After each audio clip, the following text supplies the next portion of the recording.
everyone, and welcome to the Kaka and Professor Fern Draft Tournament for 2016. We are back again to get another round 7 this time.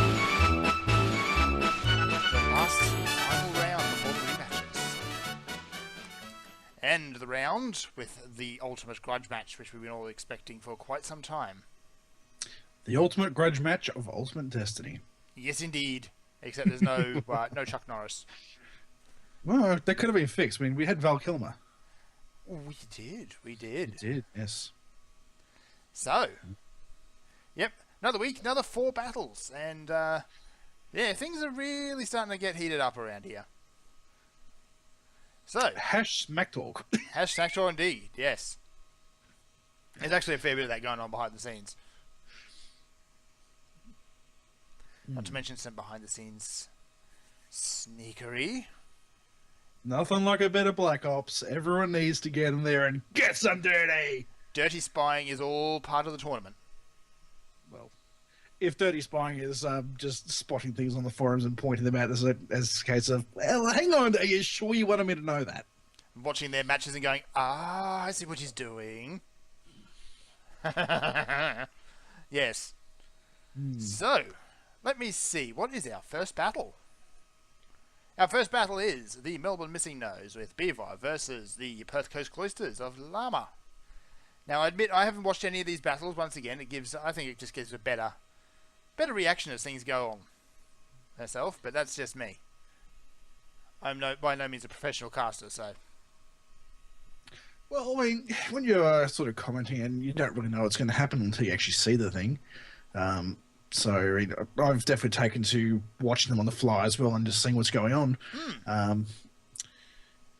But in terms of what we have here between the God damn it! No, sure who we've actually got here. It's right. We have Missing Nose and Cloysters, don't we? Yes, we do. Yes. So, who do we actually have this week, Fern, in terms of their battle lines? So, the Missing Nose have, and I'll just bring this up bigger on my side, there we are. So, the Missings have the Galvantula, the Polyrath, the Xatu, the Chandelure, I believe that's a Mega Altaria. No, that's an Altaria. No, sorry, yes, it is the Mega Beedrill, not the Mega Altaria. On the other side of the fence, we have the Frostlass, that's the Mega Gallade, the Nidoking, the Fluffy Arcanine, the also Fluffy Furfrou, and the not particularly fluffy Dancing Pineapple. Well, you know, they could be fluffy if you did prune them just right. You know, get a bit of leafage going on. And, you know. You seem to have a rather strange opinion of pineapples, sir. What can I say? That's the difference between a North Queensland person and a South East Queensland person. South East Queensland takes pineapples extremely seriously, yes. That's right, yes. Up here it's sugarcane. Well, actually, no, it's not. East of here it's sugarcane. Up here it's bull. Oh, and mangoes. Bull. And mangoes. No, we don't have mangoes. We have a lot of rocks. Oh, no. See, I used to live in your town, and many years ago, you could not walk down the street without stomping on mangoes. This is true, actually. Home mangoes are a big thing, and actually fruit bats are now an enormous problem, by the way. Mm-hmm. Yeah. Think Gen 1 Zubats, and you've got Mount Isa fruit bats. Let's just bring the whole thing back around full circle to Pokemon. So, absolutely. Let's see, what can we expect in this battle here? Well, we've got a lot of on the side of the Missing Nose, some good status setters and good defense against that. Mm-hmm. And we have some wicked quick speed as well. Ooh, so yes. Trying to set up on the Missing Nose is going to be quite difficult. But in terms of their elemental types, so they've got a very good spread there as well. They've got a little bit of everything. I don't really see anything that's going to get a huge advantage of anything else. Mm-hmm. But in terms of the speed match, I mean, that Beedrill and that Mega Gallade are going to clash very hard. Oh, yes. And if they do try to set up typing on the other, it's going to be merry hell to do that. The Cloysters look like they've got quite a good control set. Their speed switch is probably going to work a little bit better from what I'm seeing here. Yes, indeed. So, let us hit the beginning button. Ooh, we actually have music this time. Ooh. Dezel's actually recorded this while standing in the battle maze on, by the way.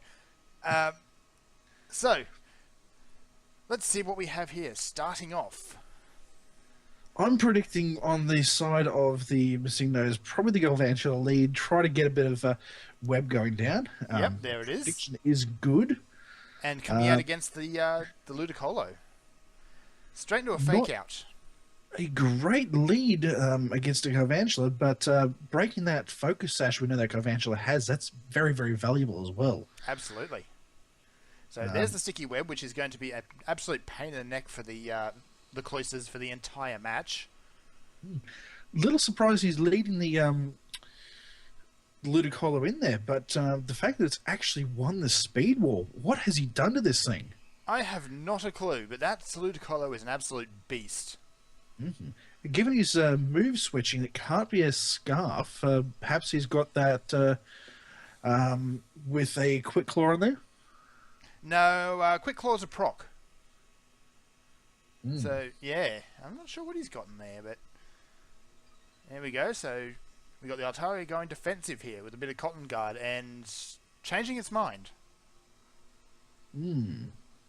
Yeah, with that Ludicolo rocking an Ice Beam, that Altaria is in a rather sticky position there.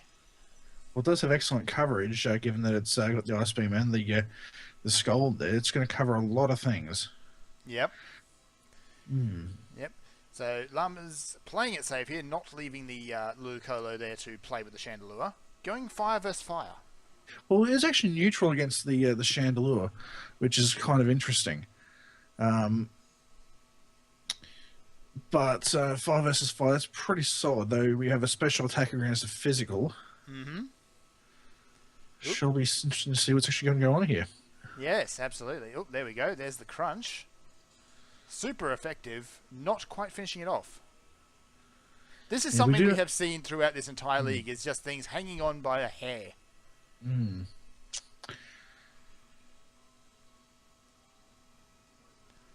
Alright, so Ludicolo comes back. This time it's hit the sticky web. So the speed is definitely going to be a game changer here now. Yep, not so much though. It takes a Shadow Ball to the face and falls over.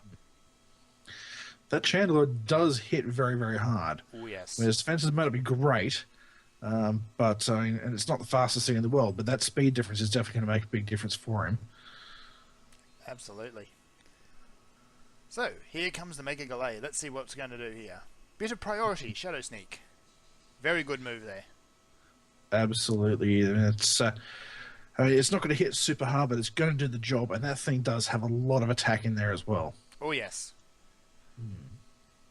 Alright, bit of Air Slash, bit of Zatu. Ooh, nope, still in there. Life Orb Zatu, by the look of it. Yeah, it is a Life Orb Zatu, and it is a very solid Zatu as well. But the thing is, it's not designed to hit very hard. They're very good at status tricks, and they can get a shot in.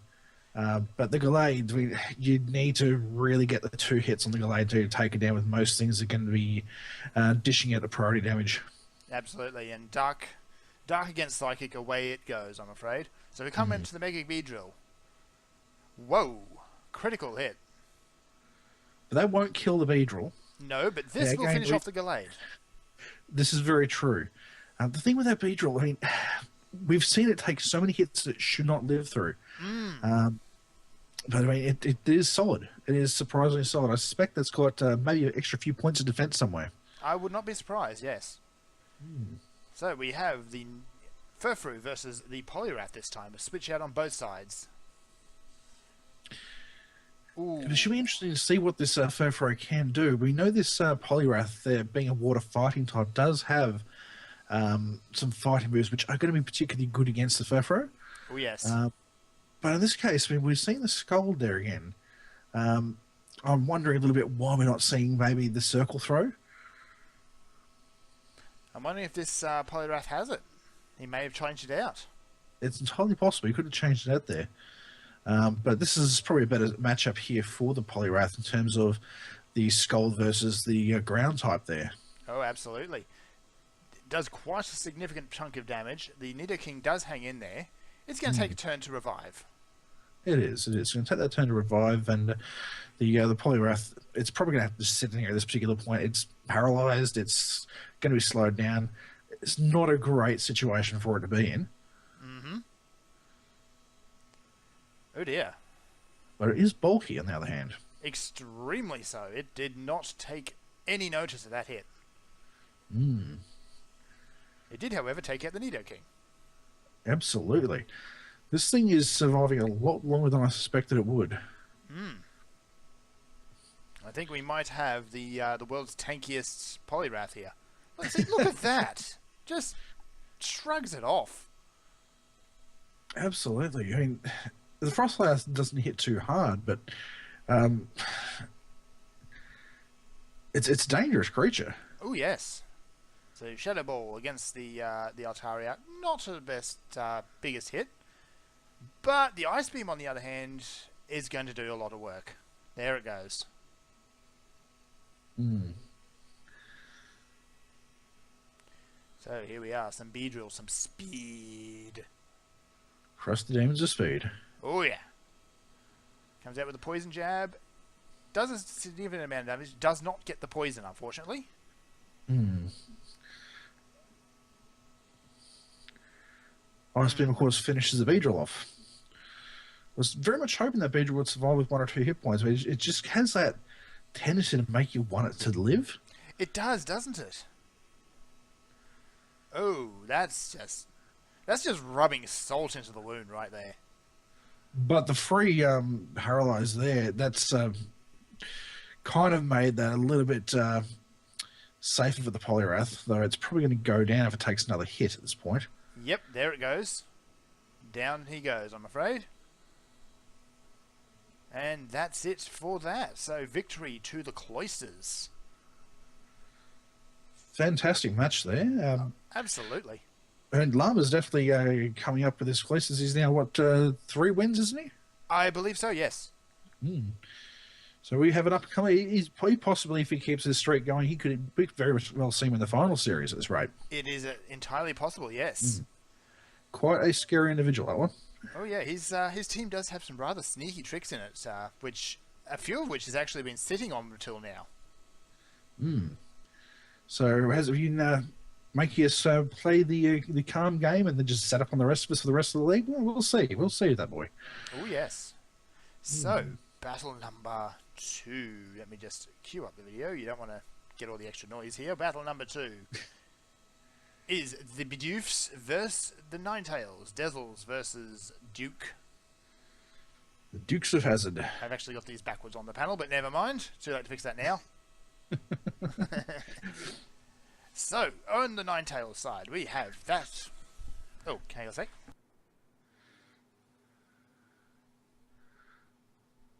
Someone just randomly threw a cat in the room. So, these things just randomly happen around this house. It is a very strange house. So, on the Ninetales side, we have the Mega Altaria, the Slowbro, the Azumarill, Ninetales, of course, the Fortress, and the scary Malamar. There's not a happy cat. Are you sure you don't actually run the Pokemon daycare in Mount Isa? I mean, you've got a cat type, you've got a dog type. Are we going to potentially be breeding these? I mean, what nature are we going to get out of this, Fern? I am the local Pokemon professor, after all. Indeed. Hello, cat. So, on the other side of the fence for the Bidoofs, he has bought the Meowstic, speaking of Meow, the Ambipom, the Sableye, which is a Mega, Vice President Terrifying Bob. It's not actually Vice President Bob, it is just a regular Quagsire. It is not the god. The Doublade, and of course, the Hawlucha. And that is one scary Hawlucha. He's definitely starting to get some good skill on that one and learning some tricks with it. Oh yes, come here you. In terms of leads and things this week, I'm definitely seeing that we have a heavy fairy water type sort of feel going on the Ninetales side of things, which does skew his typings. In terms of the Bidoofs, I mean, we are definitely seeing some great stall types. We're seeing some interesting leads and fake out tech users. So it'll be interesting to see which lead we actually see here. I'm probably expecting the Meowstic or the Ampom, probably the Ampom as the lead on the Bidoofs side, aiming to just crack the Ninetales and potentially get the Sableye or the Quagsire set up. That Quagsire, though, does have some serious concerns. Oh, yes. Because we know how often Dazzles likes to set up their Ninetales with its sunlight and dropping solar beams. If that Quagsire gets hit by a solar beam, I do not expect it to live. Yes. So that Doughblade is definitely underchecked by that Ninetales there as well. On the flip side, if that Hawlucha gets in and lives through the first turn, it could potentially sweep this entire team again. The main things that are potentially going to stop it is the Fortress and the Slowbro. Given the Fortress, even though I seem to always think it's a Steel Grass type, it's Steel Bug. It is Steel Bug, so, yes. You keep getting it mixed up with the Ferrothorn. At least you're not calling it Ferrothorn this time. Ferrothorntress, whatever, you know. Yeah, that cat is extremely distracting, I know. This is why I'm not a Pokemon professor. Yes. On the flip side, though, I mean, we're not seeing a huge amount of status users. We do know that Slowbro has some tricks. We know that the Fortress has some tricks as well. But the Malamar, I'm a little concerned it's going to have struggle against that Quagsire if the Quagsire does get in. Yeah. Because we know this Quagsire is one of Bob's relatives. It is generally unaware. It does set up quite nicely. And the Malamar likes to use that contrary and superpower trick to boost itself. So it's not going to be able to get that boost. But it is essentially still a free move that way for it. Absolutely. So, this is we'll see assuming, what of they course, do. this is the same Malamar, right? It could very well be different. So let's get this started here, shall we? Sounds like a plan. Yeah, Malamar's it's got access to quite a few very dirty tricks. True. And I'm predicting we're going to see a Fortress lead into a Ampom or a Meowstic here. Very much so. Oh, we got the Altaria straight up into the Hawlucha. So, okay. Oh, I'm totally wrong this week. This is unexpected. This is not your week. No, we have the immediate switch out of the Hawlucha and into the Meowstic. Perhaps that was a misfire on the setup there. Very well could have been, yes. With the... Oh, there we go. So a bit of Hyper Voice. Ooh, that hurt. Well, that Hyper Voice under Pixelate is a stab attack, so that is going to hurt whatever it hits pretty much. Oh, absolutely. But obviously we see the switch into the Fortress at this point. And the Fake Out does nothing. Yeah. So it goes with the safe bet of the Thunder. I'm expecting fully a Stealth Rock. There it is. Mm-hmm. That's what Fortress is first and foremost good for, is getting out there, getting the rocks up. Rocks up, spikes up, just whatever it can get out there. It does put a lot of chip damage in for what I can sit through. Yep, here we go. So here comes Gnaw. I think that's how you pronounce it. Gnaw. Noir. Anywho. Not Bob. Predictable. We've got the switch into the Ninetales there with the Drought. Yes. So that is going to be quite harsh. Expecting to see a Quagsire swap out here? No, unfortunately not. So we got the Solar Beam, and that is going to quite possibly be the end of a Quagsire. Well, it is 4 times weak against grass types, and that is 120 power. Yes, so down it goes. Even the tankiest of Bobs would not be able to stand up to a hit like that. Absolutely not, no. So here comes the Meowstic again. I'm wondering if Dazzles is thinking that Meowstic is rucking Thunderbolt or something. Well, we know it's running Thunder Wave. As we've seen before, I mean, if you can get enough Pokemon Thunder Wave, you can do a lot of damage to a team by just shifting that speed equation. I have possibly the fastest Pokemon in the league, or in this tournament on my team, and I know all about the bad Thunder Waves. So I'd say third fastest. It's right up there either way. I think the Hawlucha Once is it gets faster. going, is the faster, but it's got to lose its item first. Yes. The Megalope Honey, once it megas, is faster as well. Aha. That's good to know, actually. I've got to remember that. So there it goes. The Forest just goes boom. We have, I think it's the first explosion we've actually seen this tournament, or is it the second? Second. First was my Gigalith. Ah, And that there was you back go. in round 2? There you go. Mega Lopunny with its IVs on speed hits up to 205. So that's pretty quick. That is stupid quick. Hmm. So, the Malamar and the Ambipom. We've been hearing a lot about this Ampom, but we haven't really seen what it can actually do yet. But I mean, that does hit. Does hurt. Yep. So, bit of last resort here. Hmm. Woo! That certainly did the job. What 140 power? You'd expect that to be. Absolutely. What's the downside of last resort, though?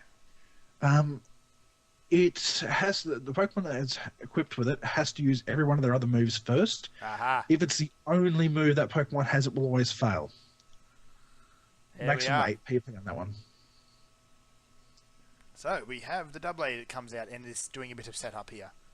And you have the Slowbro trying for a status trick with Toxic. I suspect the Slowbro swapped out its Thunder Wave for the Toxic to try to get that on the Quagsire. Yep, unfortunately it is utterly useless against Steel, as is Psychic against the Doublade, because it is also Ghost. So, woo, and that stings. That is going to put a big dent in. Oh my gosh. Whoa, that Azumarill just had no chance there. Iron Head to the face, followed up by Priority. And don't forget, this Doublade has also had a Swords Dance on there as well, so it is at +2 at the moment as well. Absolutely. So it is dangerous. I'm expecting probably the Curie, if it is going to speed to do it, but that Protect is going to expire a turn. Yep. So he scouted out what the Ninetales is going to do. Yes, indeed, it does rock Flamethrower, so he is getting out of there. Stab under Sunlight Flamethrower, that is going to hurt. Ooh, yes. As the Sableye... Ooh, it's still going. Wow. I'm wondering, given that we are seeing the Flamethrower again, whether he is actually swapped that into being the Scarfed Ninetales again. It is very much his traditional Ninetales. It is. We shall see in a moment. There's the Flamethrower again, so yes. Not expecting the Sableye to live through that, though, this time. Nope. I mean, that one took probably about 95% damage last time. A recovery is not going to do enough. Oh, yeah. So, we come back with the Ambipom. It's going to get a bit of a fake out in there. Ooh, it's going to do 50%. 50%, it's not bad. Ooh, and the flinch. Excellent. That Flamethrower again, just... Oof. So it's just not enough on that one there. Wondering what is that Ambipom set up as. Must be maximum attack. I think so. It does hit quite hard. Expecting... There we go. There's a Shadow Sneak from the Doublade there. It will not be enough. Had he had the Swords Dance on there, it would have got the damage, but unfortunately it's just not quite enough there. And that's game. Game, set, and match. So another really good battle there. That Ninetales is a force to be reckoned with once it gets in there and gets established. Absolutely, and because it is so quick, it's got the ability to set its own sun up without needing, unlike a Mega Charizard, to go Mega. Yes. It can run that extra speed and get quite a lot of quick tricks in there. So it is very, very much a scary piece of work. Absolutely. So that is another victory, this time to the...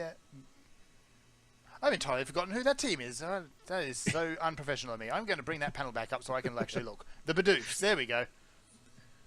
That would be in the Ninetales, actually. Sorry, yes, the Ninetales. Yeah.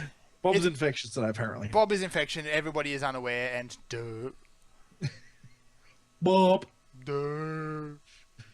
I mean, come on, you've got Bob and you've got Slowbro on the same battle. There's going to be some derping about. Oh, absolutely. Next battle is mine. Except that is the wrong one. There we go. There we are. Professor Fern versus the Noiverns versus the Blue Mountains Milotics. So, this battle. So, I went with something a bit different here. I came out with my Walrein. This is actually a brand new Walrein, by the way. This is Mrs. Mustache. Ooh. Unfortunately, I couldn't breed her for Shiny, because Shiny Walrein is pink, and that would have been absolutely perfect. We have the Yellow Thunder Pikachu, the Omastar, which has yet to do anything, the Mega Aggron, the Noivern, the mascot, and the Mighty Magmortar. Now, on your opposing team side, we've got the Medicham. Now, I believe that's Mega Medicham, isn't it? I believe so. Mm-hmm. The Trevenants, the Excadrill, the Scolipede, the Gastrodon, and of course the other little yellow lightning, the Jolteon. Absolutely, the slightly tougher but slightly less damaging yellow lightning. Well, something less physically damaging, but especially it is very, very damaging anyway. Oh yes, oh yes. So, I'm actually behind the 8 ball right from the very get-go. I was honestly expecting the Mandibuzz on this team. However, I can see why he did not bring it, because you've got the Pikachu there, which would take it out one shot.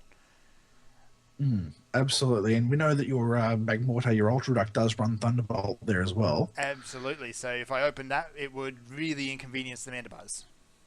You also run some ice moves and rock moves as well, so it's really not a great place. Indeed. So Mandibuzz, in hindsight, I was hoping he'd bring it because it would be a massive advantage to me. I can see why he didn't, because it would be a terrible idea. In terms of the rest of his team, were you expecting the Milotics to bring pretty much everything else that they've brought? The Trevenant I honestly did not expect. I was expecting the Mandibuzz over the... Well, kind of expecting the Mandibuzz over the Trevenant. So, the Mega Medicham I was kind of expecting. The Excadrill I was 100% expecting, because the ground is, of course, one of my greatest weaknesses. The Scolipede, I was kind of expecting that as well, but not sure which one. I know he's got multiple Scoliopedes. The Gastrodon, of course, definitely was going to make an appearance, and the Jolteon as well. So I got probably 4, maybe 5 out of 6. Which is a good bet, given we have a pool of 9 to pick from. So 4 to 5 is pretty solid. Yeah. All right. So let us push the button and see how this goes. So what was your game plan going into this one? All right. Well, my game plan was, with the new Walrein, it is in fact a stall rain, as you shall see, was to go in, set up Toxic on things, and kind of just stall things out if they get established. Honestly, expecting the Excadrill right off the get-go there, so you can get out there, throw some ice around to get started, and try and get rid of that Excadrill early. Got the Jolteon instead, which I'm not going to stick around for. Go for the Pikachu. It's going to take the Volt Switch. It's going to do 50% though, so that Volt Pikachu is rather quite squishy. And Pikachu abilities, I mean, what are they? I mean, I thought that a lot of electric types tend to have Lightning Rod or something like that. Yep, in the case of the Pikachu, it is static. Ah. Yep. That's right, because second evolutions, you have, well, I should say first evolutions only have really got one ability on there, don't they? Some of them do, yes. So he comes out with the Scolipede. It's doing a bit of speed boosting, a bit of protecting. Comes out with the Earthquake and takes out the Pikachu, which I honestly should have really seen coming. So go into what I should have switched to instead of letting the Pikachu go out. Go out with the Wrath and the Noivern. It's going to just sit there. It's going to Hurricane. It's bounced off by a Protect. That said, though, even though with all those speed boosts, I'm going to get rid of the Noivern. I'm not sure why I honestly did this. Going back in retrospect, went for the Mega Aggron. Kind of expecting the Baton Pass, but honestly I think I would have been better off staying with the Noivern at that point. Because he's Baton passed into the Aggron. No, into the Gastrodon, sorry. So I'm not sticking around with the Aggron. Going back to the Noivern. So we've got a bit of a even match here with this one. You've got special attack versus special attacker as well there. Absolutely. That burn, that's not a great situation there for you. It is a severe inconvenience. Fortunately, that is a special attacking Noivern, so it does not suffer too greatly from the attack debuff. It does, however, suffer greatly from an Ice Beam to the face. Yeah. Yeah. And look at that. Gastrodon sitting there all smug. So, come out. We're going to go for some mustache power here. The Gastrodon's going to get in a bit of recovery. But that gives me time to set up a bit of a roar. Bounce that out and cancel out the Baton Pass. Which is all that speed boost gone. Unfortunately, it comes back out with Cuddles the Calliope. So Calliope is just going to set up all over again. Yeah. Bit of rock slides, gets the flinch. Not overly concerned by that. This is the really tanky War Rain, thankfully. Still, it does hit surprisingly hard. I mean, that was about 30 of your hit points there. Oh, yes. We do know the rock slide there does have about a 30% flinch rate, so that's not a healthy thing there, but out it goes. Yep. Unfortunately, a turn wasted on my part. I was expecting him to come and hit it for another round. It doesn't, so I've wasted a Protect. Comes out with the Jolteon. Now, that Volt Switch does do significant damage.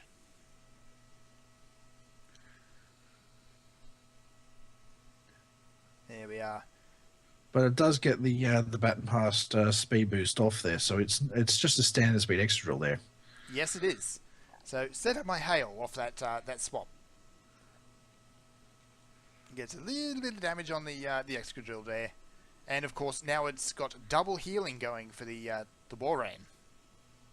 Gotta love that. Delicious. So the War Rain's just going to sit in there. It's just going to tank away and build up a bit of health. Now, this is where things start going wrong. The extra drill sets up with some Stealth Rocks.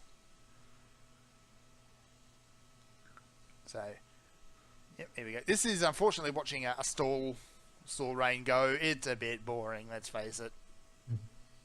Well, we'll wait for that to go through there. I was just checking up the Pikachu abilities. It does actually have Lightning Rod available as a hidden ability. It does indeed. Yeah, it might have been a better option on the Pikachu there, because that would have actually made it immune to the Jolteon counter. Absolutely.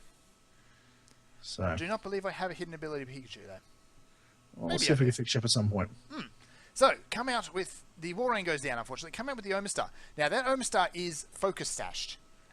Unfortunately, it runs out into the rocks. So the idea was come out, Shell Smash, Ice Beam that annoying extra drill, and move on with my life. But because of those Stealth Rocks, that plan just went in the toilet. It's a little bit awkward there, yeah. The other thing is the hail would have broken the sash anyway, unfortunately. No. Maybe. Yeah, would have. So unfortunately, that does work against me right there. Earthquake to the Magmortar. The extra drill is faster, so it goes down one hit. Out comes the Aggron, and it's just going to Mega straight off the bat. There it goes.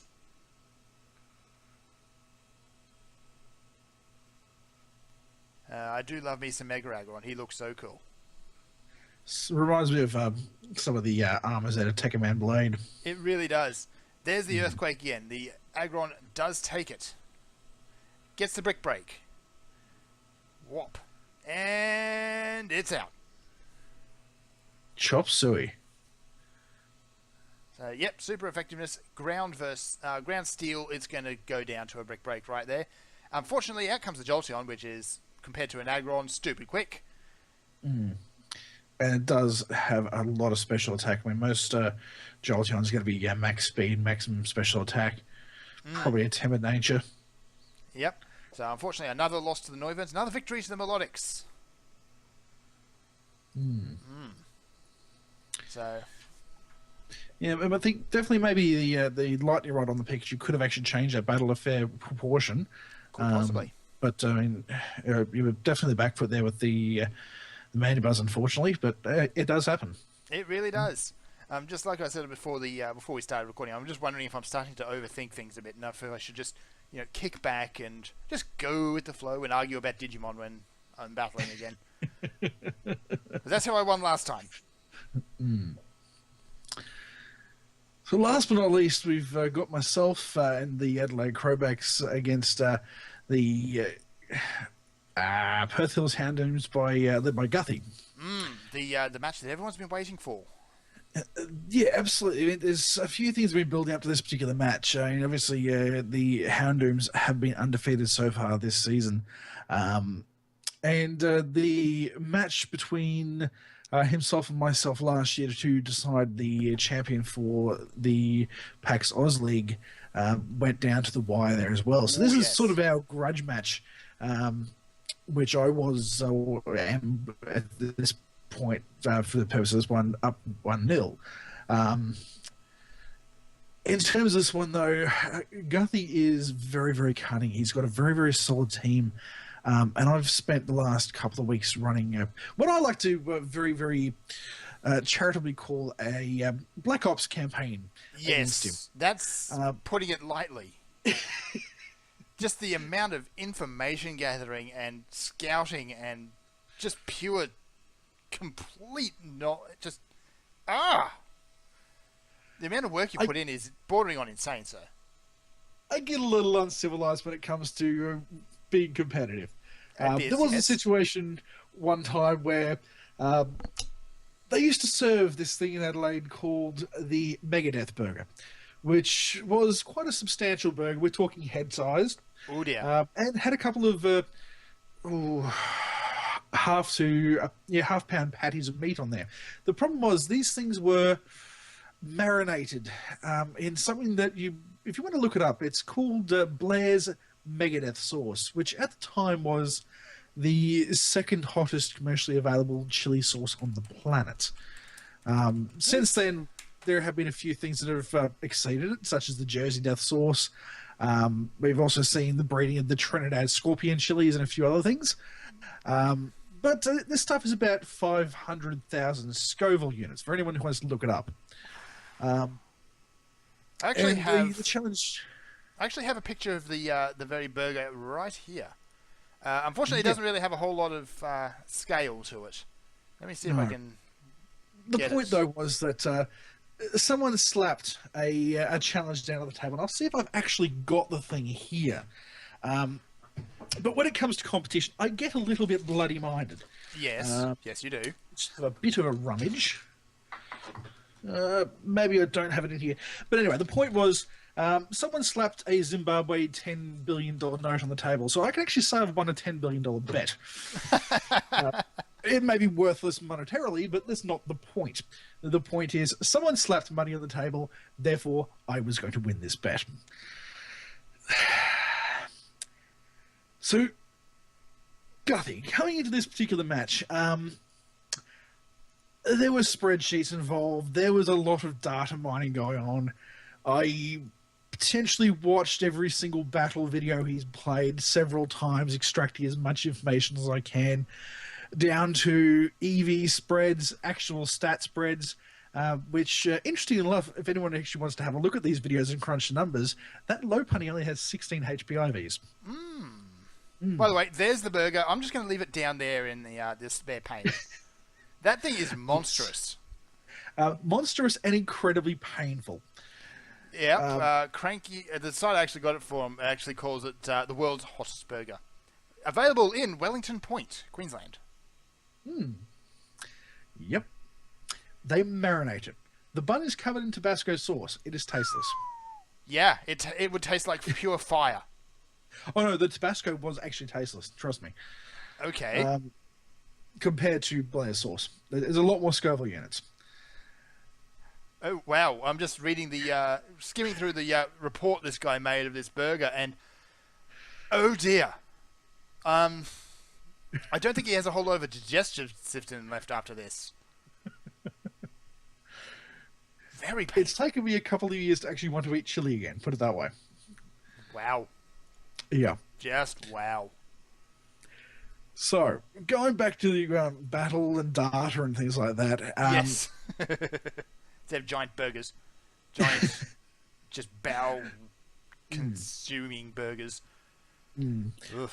We can see what Guthie's brought here. He's got the Tentacruel, he's got the Escavalier, he's got the Heliolisk, he's got Confagarius, Big Blue, the Snorlax, and of course the Lopunny Lenalee.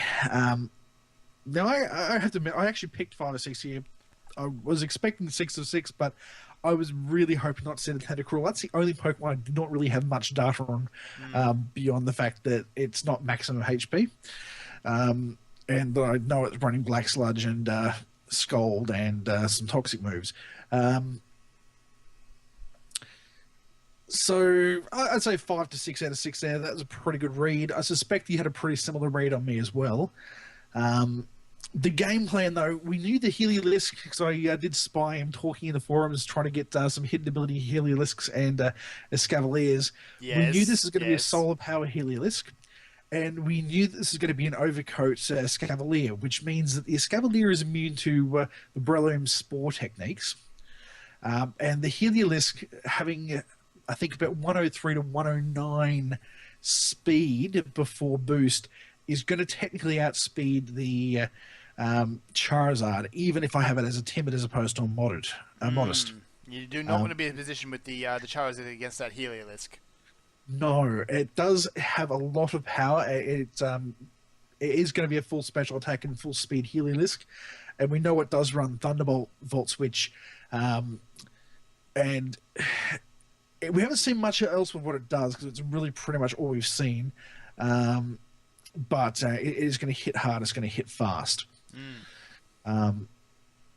The Cofurius, we've previously seen it running berries. In fact, Guthrie does tend to run quite a few berries on his team, Chester berries and citrus berries most commonly.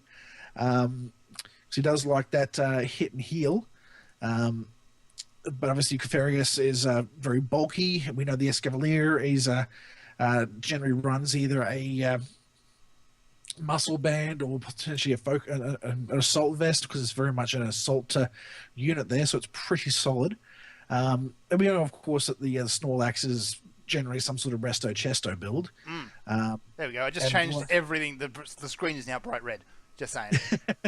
This is a grudge match. It deserves a special background colour. That is how hot that burger is, and it's leaked into your It has screen. actually leaked onto the screen here.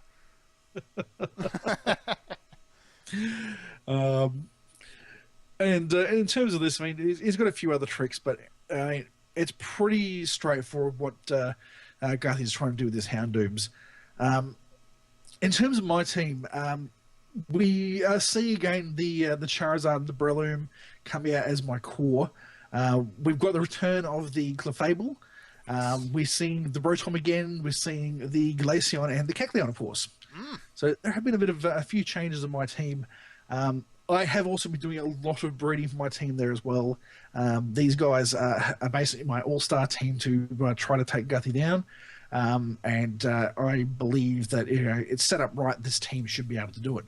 And I'll talk more about what this team actually does after the match, so we can see exactly what was actually going on here. I don't want to spoil the match for you guys. So if we get this one started. Let's do it. Okay. So, where were you expecting the openers to be? Knowing Guthy's tactics, the Lopunny is definitely going to be his lead there. He loves to lead, get the free fake out, usually get a few more hits. If he can get that thing set up, and that thing can sweep as a one-shot sweeper, because it is running last resort. My game plan here is the Kecleon. Yes. So here comes the Mega Lopunny straight away, as you expected. Absolutely picked it right. The thing with the Lopunny is you want to break that fake out. If you can break that fake out, it definitely changes his game. And I'm going to tell you guys right now, this is actually where I've lost this match. Right now. 2 days before this match, I was planning on taking the Kecleon in, and was originally planning on breaking the Lopunny with this Rotom. Yes, they are shiny today, aren't they? They are, very. The Rotom, I'll talk about what it was going to do in a bit, but the idea was that I had a great brainwave on Friday morning before Guthrie and I were to battle, and I realised that he does have a few things that run focus sashes, and I need to break those sashes to reliably beat him, because he has the extremes of speeds and also the extremes of slowness. And he does switch a lot.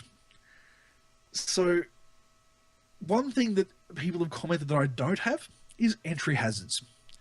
And I realised that the Kecleon can actually run Stealth Rock. Yes, it can.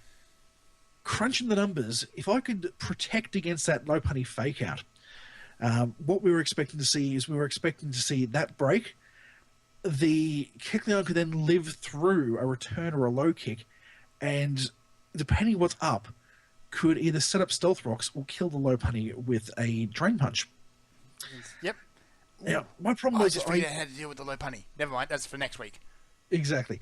The thing I crunched the numbers on was that I failed to remember that I had been originally planning to run an assault vest on that Kecleon, which, for those of you who are familiar with your items, means you cannot run non-damaging moves. Mm-hmm. Simply won't do a thing. That's right. You get a substantial special defense boost, but no offense. 50% boost, yes, that's right. But you can't obviously run things. This was another great little trick by him. He's actually running his safety goggles on the Crofagarius, which is quite nice. And obviously the poison breaks the sash on my Breloom there as well, which you got a free hit. So I'd gone for the Mark Punch there into the Ghost type, doesn't do a thing. And we see how bulky this Crofagarius actually is, that it does not take damage from that Board Seed. And bear in mind, this is a maximum attack Breloom there as well. So that unfortunately will put it down to 1 HP. It's not the healthiest sort of situation there. Nope. But unfortunately, with that Kecleon going down right at the start there, we also see how bulky this Scavalier is, and it's just going to take hits and do nothing to it. It's also 4 times resistant to grass type, I believe. This is also true, being bug and steel. Yes. That's right. Alright, so unfortunately the shiny Breloom goes out for a shiny Charizard. It does. Escavalier is just noping its way right out of there. What I was really hoping to see here with the Charizard was I was really hoping to see him go into the Heliolisk and get baited by that. I'd loaded Tailwind up on this thing here just in case I needed to switch out. The idea behind Tailwind is it doubles your speed. So this should got me a lot faster than that Heliolisk. Yes. But again, this comes back to the problem with that Kecleon right at the start of the match. Because I couldn't get a break in his team, he kept me walled right in my defensive half, and I could not actually safely switch into something that was going to do the job. And this actually led to my only kill here, hitting the Snorlax with this Solar Beam because of that Belly Drum, which Guthrie actually told me in the match was actually his only mistake of the match. Yes. The man does not make many mistakes. No, he does not. Which makes him quite difficult. So here comes the little punny again. One more fake out. Which is going to cut down my Tailwind by another turn. So that really brings me down to my last turn of Tailwind. Yes, it does. And then it just kind of kicks the Charizard in the face. My other option on this one would have been to run Dragon Dance on the Charizard, which would have kept me on the highest speed for its extra turns. But I was banking on if I need to switch Charizard out, that I'd have speed boost in the other team. So I think Dragon Dance would have been a better idea. But again, he's able to switch hit me with a defensive typing and his advantage against what I bring out. Because if I switch out again, that's going to make it bad news there for me. I just can't capitalize on his switches. Yeah. So, yeah. Unfortunately, just look at how great Glaceon looks, by the way. I just love how good shiny Glaceon looks. Or in this particular case, Val Kilmer. Yes. But we see how bulky a Tentacruel actually really is there. This is definitely a well set up Tentacruel. I'm suspecting a defensive wall build as opposed to a spin build. And unfortunately, Pink Floyd just simply cannot take the hit there because it's pretty much the last thing I have. And it is going to go down in a screaming messy heap. Yes, it is. Oh dear. So here it goes. It's going to bulk up a bit. It's going to wave goodbye. It is going to wiggle its finger goodbye. A little bit of lefties. There's the poison. Not going to finish it off, but here comes the Tentacruel. Absolutely. And it's going to be much faster. Tentacruel base speed is 100 compared to a Clefable base speed of 80. It's just going to take it down. Absolutely. And That's it. There it goes. Unfortunately, Guthrie continues to remain undefeated. Yes, that match was lost literally hours before it was even played. Yes, indeed. I'm going to turn this back to the regular colour now. There we go. Definitely, code red is off. Code red is off. So the grudge match is now 1-1. But if we do face Guthrie again, maybe in the final series, well, we've got a little extra data, and maybe that'll be enough to take him out. And I don't expect to make that same mistake. Like I was saying to him, if I had been running a focus sash on that Kecleon, that would have taken that low penny down. And I think that would have been a very different match because it would have allowed me to break out of my defensive half, at least get to the middle of the field. And even if that had been lost, which it still would have been 50-50, it would have given a much closer game and would have done a lot more damage to his team. But it just goes to show, you can think things up as much as you like. But if you when you're playing at this sort of level, when you make one little mistake like that and you break your entire strategy, it's a house of cards. Oh, yeah. It can cost you the entire game, just that one little mistake. Absolutely. Don't I know it? So, oh, yeah. We've seen some games just completely unravel with that's just a single error. Just like that one. Absolutely. So, coming back next week, we're actually back around to round one, the beginning of the rematches. So we have the Adelaide Crobats versus the Brunswick Bidoofs. Now, do we have the win-losses against those last time? That was a victory for myself against the Bidoofs. Yes, it was. That was a technically 6-0 because it was actually a forfeited match. But I did not. I saw 3 Pokemon that match, so. So you really haven't seen too much of what the Bidoofs can do, and let's face it, after that first week, the Bidoofs have gotten a lot more formidable as the tournament has gone on. Absolutely, he's got a lot more confidence with his team. He knows more about his tricks. But I mean, we are still seeing some flaws in the team. We do know that the Quagsire has died times it should not have died. The Sableye has obviously gone down in times I would have thought he would have switched. So he's still learning some things. But I mean, he has the experience against me there as well, and it depends on what he's actually going to come up with as to whether he can actually get there. But again, I've faced him as well, so I know what he's running. I know his tricks, and I mean, I've got a lot more tricks and things up my sleeve as well. So we'll see what we can actually do there. Yes, indeed. Maybe you can just distract him with your shiny Pokemon. Come on, we've been those for a little while just for Guthrie. Fair call. I really wish I just stuck around and trained up that shiny Walrein. But I got bored after about 50 eggs. We have the North Sydney Ninetales versus the Melbourne Missing Nose. Now this, I believe, was a victory to the Ninetales last time.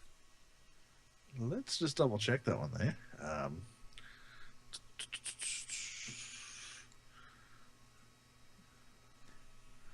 I don't actually have the data on hand. Yeah, we really should have prepared that a bit better. I'm going from memory here, but I believe that was a victory to the Ninetales. Yeah, I think you're right, actually, yes. But again, the Missing Nose as well have also gotten a lot stronger as the competition has progressed. Absolutely. They've gone up from the bottom half to the top half of the field. Yeah, and by that token, actually, so have the Ninetales. So it'll be a solid match. I expect that one to come down to the wire. And given their teams, let's see what we've got here. The Missing Nose does have a fair bit of electric and a little bit of fire in their team. The Ninetales, let's see, what have they got here again? They've got a good spread of types there as well. I don't think the Ninetales is going to be super dominating, but that Altaria has the potential to be very, very scary. Ooh, yes. Though Altaria versus Beedrill, we have seen that match before, and last time it did not well. Beedrill... Yeah, I do not believe it ended well for the Altaria last time. No, but I mean, if he's learnt his lesson from last time, we'll see what happens with this one. Absolutely. The batch number 3 is the Perth Coast Cloysters versus the Blue Mountains Milotics. Last time, the Milotics won. Absolutely, but we have seen the Cloysters come back from essentially the wooden spoon to the middle of the field there. So he's definitely learnt a lot of things in tips and tricks with this particular team. But we also know how tricky the Milotics are. They are a very, very solid team. They have some very fast Pokemon. Oh, yes. But in terms of the Cloysters, they have some very switchy and sneaky things, and that dancing pineapple is quite scary, as we've commented many times. Yeah. If I had to pick a match to watch this coming round, I think that would be the one. It's going to be very interesting, the way that falls. Absolutely. I mean, the Jolteon can't really capitalise too much here. I mean, it can certainly hurt the dancing pineapple if it can bring itself to bear. But I mean, it doesn't actually really have type advantage on anything else there. But in terms of the Cloysters there, we know the Frostlass can definitely put holes in the Gastrodon. I mean, can take out the Trevenant. The Medicham and the Gallade are both very fast, and they do both hit very well. So they're quite evenly matched there. I'm probably expecting the Furfrou to come out from the Cloysters, the Gallade, Frostlass. I'd probably expect to see the Toxicroak, the Pineapple, and I reckon the Arcanine again. I think so, yeah. He's getting some quite good mileage out of that Arcanine. Milotics-wise, I'm probably expecting the Medicham, the Granbull. Actually, no, probably won't bring the Granbull because of the risk of all that poison there. Scolipede, Mandibuzz, Jolteon, Gastrodon, and I'm expecting the Excadrill as well. Excellent. Cat bum everywhere. The final match is... What on earth is this cat doing? He's sitting on my keyboard. Get off. He just opened up every tab in existence. Alright, the final match is the North Queensland Noiverns versus the Houndooms. So that's myself versus Guthie. That's quite scary, actually. Now, last time that was, of course, a victory to Guthie, but... now he's destroying my screens. Come here, you horrible cat. Are you sure that's not an Esper there? I mean, that very much is reminding me of an Esper. It's bringing chaos and discord wherever it goes. Yeah, it could be. It doesn't have to stare, thankfully. So yes, it's going to be very interesting. Maybe I could be the one to break down the Houndooms train. I don't know. We'll see. He's got to go down sometime. Hopefully, someone can bring him down. We don't want to see a complete Houndoom sweep at this tournament. From memory, you had him down to one Pokemon when you first faced him. I believe so. I did put a considerable dent in his team. So we shall see. We shall see. Do we change things up? Do I bring the same team? We shall see. Cat mustache. I got nothing. I cannot plan these things. Cat mustache. Probably expecting the Houndooms will bring the low punny there again. The Cofragarius is definitely working well for them. In terms of their other tricks, I mean, he's got so many other choices he can really go with. Probably against yourself there. Let's have a look at what you've got. I have a cunning Probably plan for that expecting punny. The Volcarona will probably see itself as a potential solution to your Aggron. Maybe. That Volcarona did not last time. It got shut down rather quickly. That's quite potential, yeah. I'm trying to remember what it ran into. Wasn't good for it either way. No. We may see the Electric trying to run a Flames Lightning set there. The Heliolisk probably not going to be coming out against you there, because I mean, if it does, it'll be trying to match into your Walrein, into your Noivern. But the thing with the Noivern, as we've mentioned before, is that's 123 speed compared to 109. He's only got a couple of things that do outspeed your Noivern. That's the Dugtrio, I believe. I'd have to double check, but definitely the low punny would outspeed the Noivern. Otherwise, I mean, you know, you've got definitely speed advantage in terms of your Pikachu, in terms of the Noivern. It'll be interesting to see what you can do.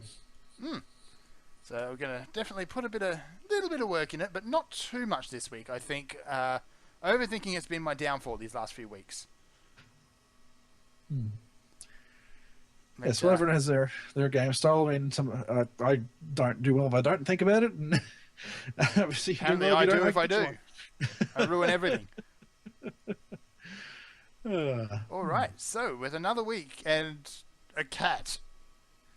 You almost don't need to put that Esper in. You've got a real one. I got a real one and it's terrifying. Might just have to take that cat mustache pic and stick it up on the forums for Alice. You put yourself a new avatar. Cat mustache. Professor Cassasio. Ah. Oh dear, oh dear, oh dear. So, thank you for putting up with our silliness for another week, folks. I'm just going to throw us back to the cover. Anything else? I'll catch you guys next week.